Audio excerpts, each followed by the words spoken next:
Robot Nansen A7, robot hút bụi lau nhà thông minh 2019 với công nghệ Hybrid, hút bụi không bị quấn tóc. Sản phẩm đó có mặt tại triển lãm quốc tế Việt Build Home với màn trình diễn mãn nhãn hút sạch bụi sàn nhà hiệu quả cao, cùng với những bước di chuyển linh hoạt, thông minh, không những thu hút sự quan tâm của đài truyền hình HTV9 mà còn được sự quan tâm của đông đảo những vị khách tham quan triển lãm. Dành thời gian ghé lại tìm hiểu để được sở hữu sản phẩm. Đặc biệt, Nansen A7 được phân phối chính hãng tại Việt Nam bởi nhà phân phối đẳng cấp Digital. Và trong video hôm nay, hãy tìm hiểu chi tiết những cải tiến về công nghệ nổi bật trên mẫu robot 2019 này và trải nghiệm xem khả năng hút bụi lau nhà thực tế sẽ hiệu quả như thế nào nha.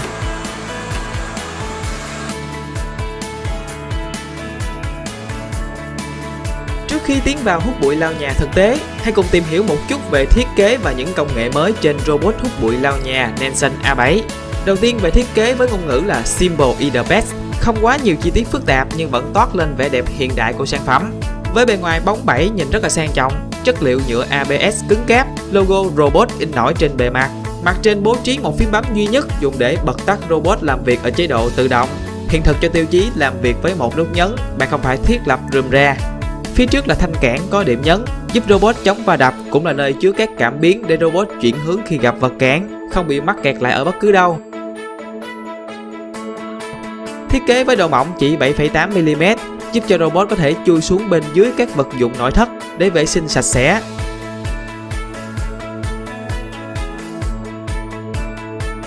Bố trí chổi quét ở hai bên giúp robot tăng hiệu quả vệ sinh thu gom rác, đặc biệt là làm sạch các vị trí như là ở góc chân tường, rất là tiện, thiết kế rất là thông minh. Robot Nansen A7 trang bị khay hút bụi với dung tích lên đến 600ml, gấp đôi hộp bụi thông thường, cho khả năng chứa bụi rác nhiều hơn, bạn không phải đổ rác nhiều lần.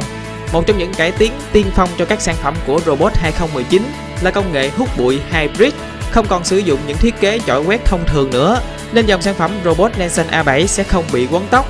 Các rác bụi sẽ được hút trực tiếp vào bên trong khay rác. Đây là một điểm cải tiến sáng giá trên sản phẩm.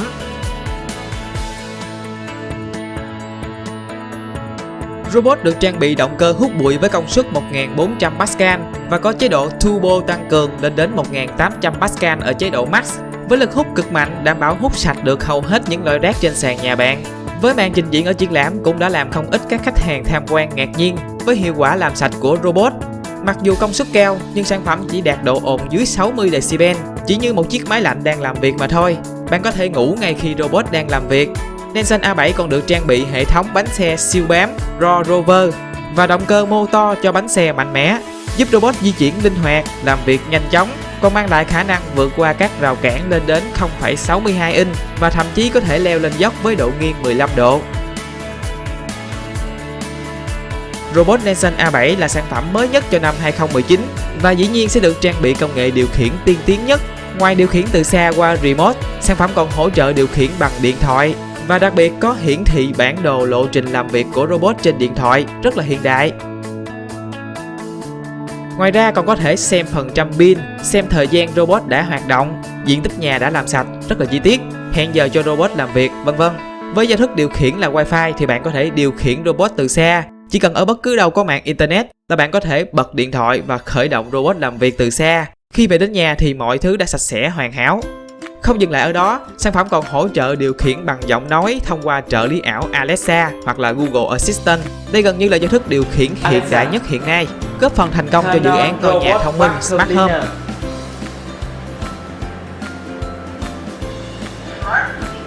Okay.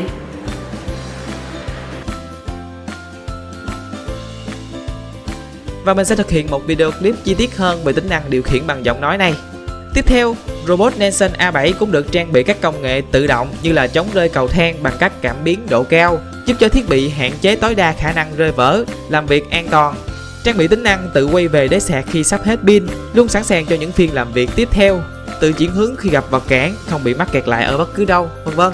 Sản phẩm được thiết kế để chạy trên nhiều loại sàn nhà khác nhau rất là tiện lợi, như là sàn gỗ, sàn gạch, các loại thảm vải với mật độ lông vừa phải, vân vân. Robot trang bị 4 chế độ làm việc, hỗ trợ làm sạch cho các nhu cầu khác nhau, bạn có thể dễ dàng tìm thấy trên remote hoặc là điện thoại. Gồm có chế độ tự động kết hợp với zigzag được khuyến cáo sử dụng, mang lại hiệu quả làm sạch cao. Chế độ điểm cố định, robot chạy hình vòng tròn và lan rộng ra. Chế độ vệ sinh các góc chân tường, nơi hay chứa lại nhiều bụi bẩn. chế độ điều khiển thủ công bằng các phím điều hướng.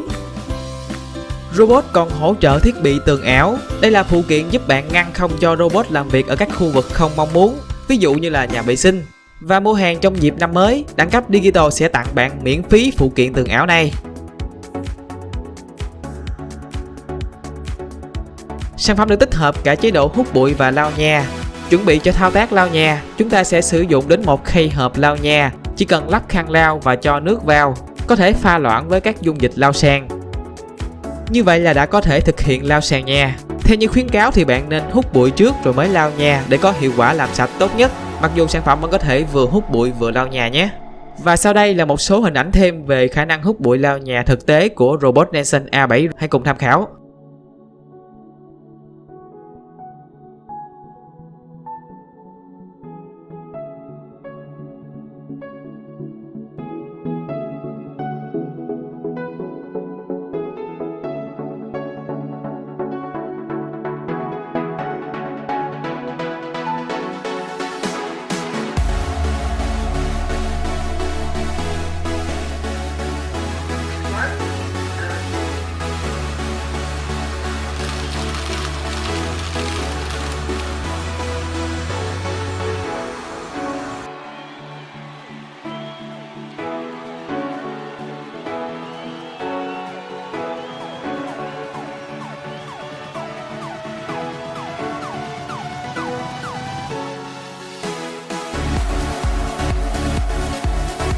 Và vừa rồi là những trải nghiệm về robot Nansen A7, robot hút bụi lau nhà với công nghệ Hybrid 2019. Với nhiều nâng cấp vượt trội là sự chuẩn bị chu đáo của thương hiệu robot cho năm mới. Sản phẩm đã thành công khi ra mắt tại hội chợ và triển lãm quốc tế Việt Build Home. Và liệu rằng có đủ sức thuyết phục bạn hay chưa? Hãy đến ngay showroom của Đẳng cấp Digital ở số 24 Rạch Bùng Binh, phường 10, quận 3, thành phố Hồ Chí Minh để trải nghiệm thực tế các sản phẩm robot hút bụi lau nhà hiện đại nhất. Đừng quên sản phẩm đang được khuyến mãi tặng miễn phí phụ kiện tường ảo cho dịp năm mới. Hotline tư vấn và mua hàng 0907 998838. Sản phẩm có hỗ trợ giao hàng ở xa, ship COD toàn quốc, thanh toán tận nhà. Đi mua hàng ngay bên dưới phần mô tả của video này. Cảm ơn các bạn đã xem video clip này. Mời các bạn like, share để ủng hộ kênh Đẳng cấp Digital ngày càng phát triển hơn nữa, cũng như là nguồn động lực để mình tạo ra những đoạn video mới chất lượng hơn. Nhớ nút đăng ký để không bỏ lỡ những video mới nhất từ channel. Còn ngay bây giờ thì xin chào và hẹn gặp lại các bạn trong những video lần sau.